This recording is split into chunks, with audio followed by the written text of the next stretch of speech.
Ivan अपनी motorcycle लेकर घर जाने वाला था, तभी एक अजनबी आदमी आकर पीछे बैठ गया। उस आदमी ने जल्दी से कहा, चलो मुझे यहाँ छोड़ दो। पूरे रास्ते इवान हैरान रहा कि ये हो क्या रहा है। आखिर उसने उस आदमी को उसकी बताई हुई जगह पर छोड़ दिया। उतरते ही उस आदमी ने किराया दिया और चला गया। इवान ने सोचा कि क्यों न यही काम किया जाए। वह उन बाइक ड्राइवरों की लाइन में जाकर खड़ा हो गया जहाँ सवारियां मिलती थी। नए ड्राइवर को सीधे लाइन में खड़ा होने की इजाजत नहीं थी। किस्मत अच्छी थी, थोड़ी ही देर में उसकी दूसरी सवारी भी मिल गई। एक बिजी बिजनेसमैन दिमित्री उसकी बाइक पर बैठ गया। मंजिल पर पहुंचने के बाद दिमित्री ने उसे किराया दिया और जल्दी से चला गया। इवान ने देखा कि उसने जरूरत से ज्यादा पैसे दे दिए हैं। वह पैसे लौट आना चाहता था, लेकिन तब तक दिमित्री अपनी कार में बैठकर जा चुका था। घर लौटते समय इवान की नजर रास्ते में पड़े एक पुराने पानी के गड्ढे पर पड़ी। वहाँ कुछ बच्चे यह सोचकर पानी में कुछ ढूंढ रहे थे कि शायद उसमें मछली हो। इवान की बड़ी बेटी अन्या भी उनकी मदद करने के लिए नीचे उतर गई, लेकिन इसी दौरान उसके हाथ से घर का महंगा आइस मेकर पानी में गिर गया। इवान गुस्से में बोला, इतने गंदे पानी में भला मछलियां कैसे रह सकती हैं? मैंने आज तक इतनी सड़ी हुई नाली नहीं देखी। उसने कहा कि वह खुद पानी में उतरकर आइस मेकर ढूंढेगा। तभी उसका छोटा बेटा मीशा बोला, अगर इस गड्ढे को साफ कर दिया जाए तो इसमें मछलियां पाली जा सकती हैं, फिर उनके बच्चे होंगे और उन्हें बेचकर अच्छी कमाई की जा सकती है। इवान बच्चों से बहस नहीं करना चाहता था। खुशकिस्मती से थोड़ी ही देर बाद एक बच्चे को पानी में आइस मेकर मिल गया। इवान उसे घर ले आया, अच्छी तरह धोया और अपनी बेटी अन्या से कहा कि उसे फिर से पहन कर देखे। उसने पूछा, अब ठीक से सुनाई दे रहा है? अन्या ने मुस्कुराकर कहा, हाँ सब ठीक है। फिर भी इवान को तसल्ली नहीं हुई। उसने अन्या से थोड़ा दूर जाकर पीछे मुड़ने को कहा। इस बार इवान जितनी भी आवाजें लगाता रहा, अन्या ने कोई जवाब नहीं दिया। तब उसे समझ आया कि अन्या ने पहले उससे झूठ बोला था। उसकी सुनने की समस्या अभी भी पूरी तरह ठीक नहीं हुई थी। अगर मीशा मछली पालने की जिद न करता तो शायद अन्या का आइस मेकर कभी पानी में नहीं गिरता और यह सच भी सामने नहीं आता। अगले दिन इवान हियरिंग एड लेकर डॉक्टर के पास गया। डॉक्टर ने उसे देखकर कहा कि वह इसे ठीक नहीं कर सकता। उसने बस एक मरम्मत की दुकान का पता दिया और बताया कि वहाँ यह ठीक हो जाएगा, लेकिन खर्चा बहुत ज्यादा आएगा। ये सुनकर इवान चुप हो गया। घर की हालत पहले ही खराब थी और उसके पास इतने पैसे नहीं थे। बेटी के लिए नया हियरिंग एड बनवाने की उम्मीद में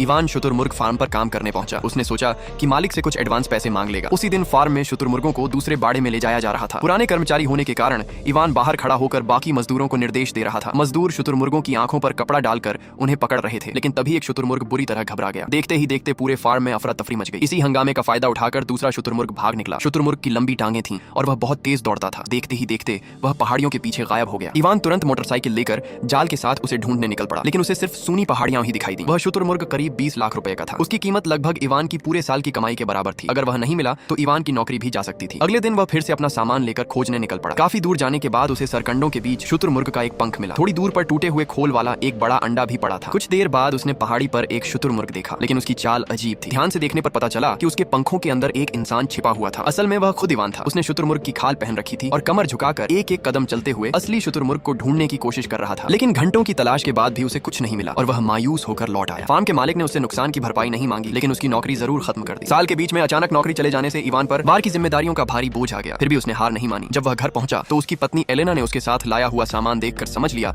कि कुछ गड़बड़ है। इवान ने अपनी पत्नी को परेशान न करने के लिए सब कुछ सामान्य दिखाने की कोशिश की। एलेना उसकी मजबूरी समझ गई, लेकिन उसने कुछ नहीं कहा। घर में पड़े बड़े शुतुरमुर्ग के अंडे से एलेना ने टमाटर वाला ऑमलेट बनाकर पूरे परिवार को खाना खिलाया।